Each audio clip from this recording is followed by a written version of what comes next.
gentlemen, welcome to another read of The Demon Dentist. We are almost done with our story. That is all we have left. We have chapters 29 and chapter 30 for you today. We left off with Alfie discovering that Miss Root is, in fact, the demon dentist who is putting all the creepy crawlies under kids' pillows.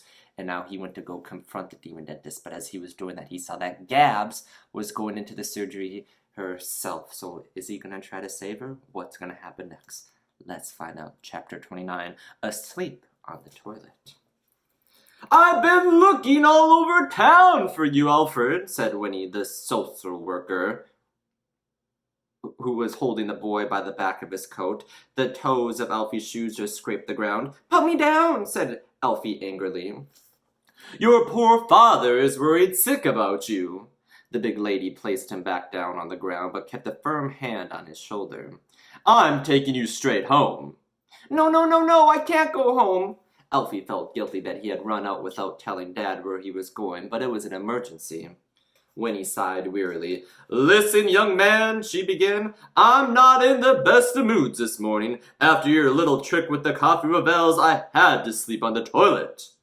Alfie attempted to dismiss the image of that as soon as it took shape in his head. However, the more he tried not to visualize his social workers asleep at the lavatory, the more vivid the image became. "Look, I have to get into the dentist's surgery," pleaded Alfie. No, scoffed Winnie. "First, I'm going to take you home. Then we will have a little appointment with your headmaster. I'm going to try to persuade him not to expel you from school." "I don't care if he expels me or not. I have to get in there now," shouted Alfie, pointing at the dentist's door. Winnie's eyes narrowed. As she might, she could not understand this boy at all. "Yesterday the whole town had to chase you all the way there. Now you want to wait to get in?" "I have to warn this girlfriend of mine. Well, she's not my girlfriend. She's a girl who's a friend." "It's okay if she is your girlfriend," mused Winnie. "She's not." "Sounds like she is," replied the lady with a big grin on her face. "She's not," repeated the boy firmly. "No," said Winnie, "but just to say, it really doesn't matter if she is your girlfriend." Alfie was becoming mightily frustrated now. "Well, she's definitely 100% not my girlfriend, and no returns." The social worker fell silent for a moment before continuing. "So this girl, who's a friend of yours, but definitely not your girlfriend, where is she?" "Gabs, she's just gone into the dentist's surgery. She called me a scaredy cat for not wanting to go, but I have to warn her about the dentist." Winnie shook her head wearily. "That Miss Root seems like such a nice lady. What on earth do you have to warn Gabs about?" "That the dentist is really—" "Yes?" Alfie knew it to be true, but it still felt silly saying it. Finally, he plucked up the courage to finish his sentence.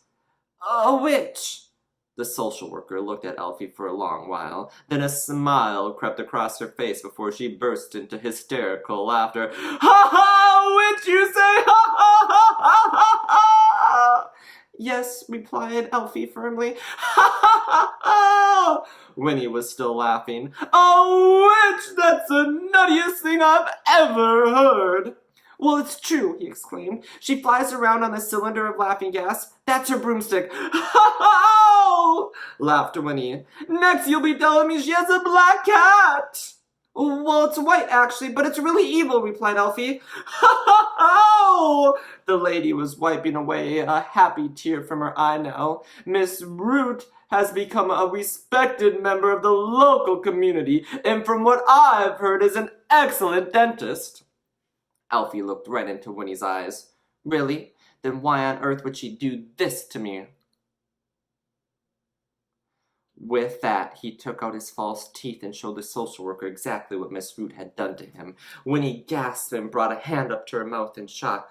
"Oh, no," she whispered. "Miss Root did that to you?"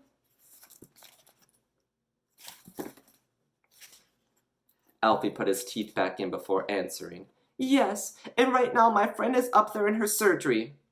Winnie looked up at the blacked-out windows. At that moment, they heard the whine of a drill and then the blood-curdling scream from inside the surgery. "No!" cried Winnie. "Come on, Alfred, there's no time to lose!" Chapter 30. Kneel down before me. Winnie grabbed Alfie's hand, and together they raced up the street toward the surgery. The social worker was a big lady. Being a big lady, when she charged toward the door and slammed her shoulder into it, it started to buckle. After 2 attempts, she beckoned to Alfie to jump on her back to add a little more ballast.